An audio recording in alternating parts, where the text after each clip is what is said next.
Hello. We're back for more Choujin X content, and even though this was a short chapter today, it was still good as we're starting to get somewhere, and it just left with a good twist. But let's talk about the chapter before we get to that twist. So it was at the middle of the night, and Tokyo was staring into the scenery looking gloomy.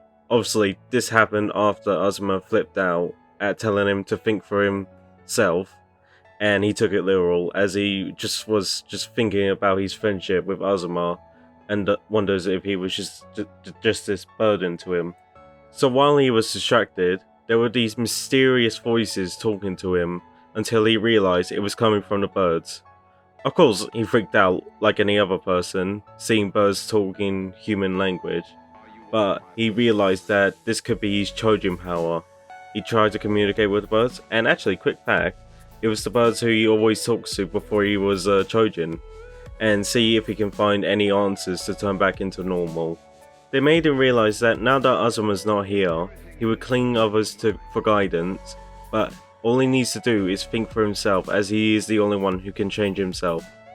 He realized he needs to be more like Azuma, more self-confident, more initiative and all that.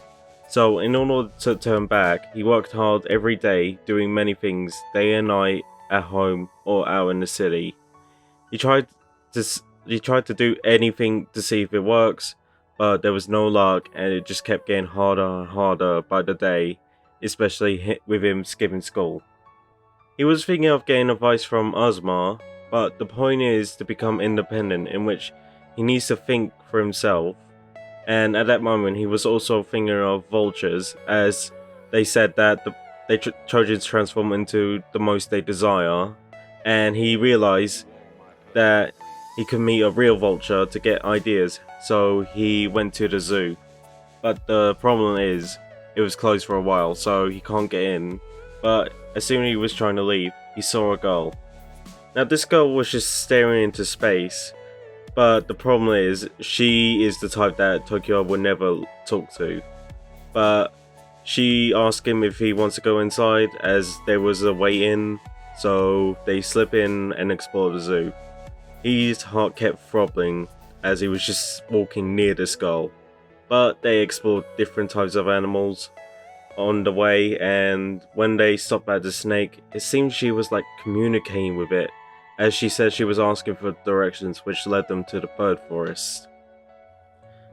Tokyo met the vulture, but it was actually the same vulture he met as a child, but he was ignoring him, so he couldn't find out anything.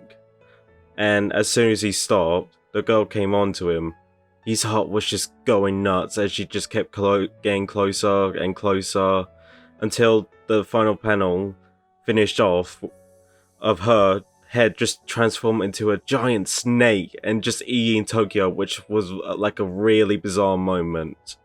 This chapter was a small one, but we are now meeting other Choujins, and that feeling where the real stuff begins. It is exciting. But the one thing that actually caught my attention was the last part, as it reminded me of Tokyoghoul from the first chapter, as where Rise tries to eat Kaneki, and now we see the girl eating Tokyo as a snake. I do wonder about the girl actually. Is she an enemy? Would she be a victim later in the series?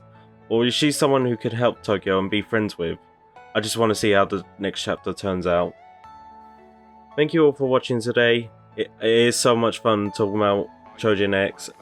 I can't wait for chapter 5, and hopefully I have other stuff to talk about. So if you got anything you want me to make a comment about or review, please leave a like, subscribe for future content, and comment on the bottom. Thank you, and sayonara.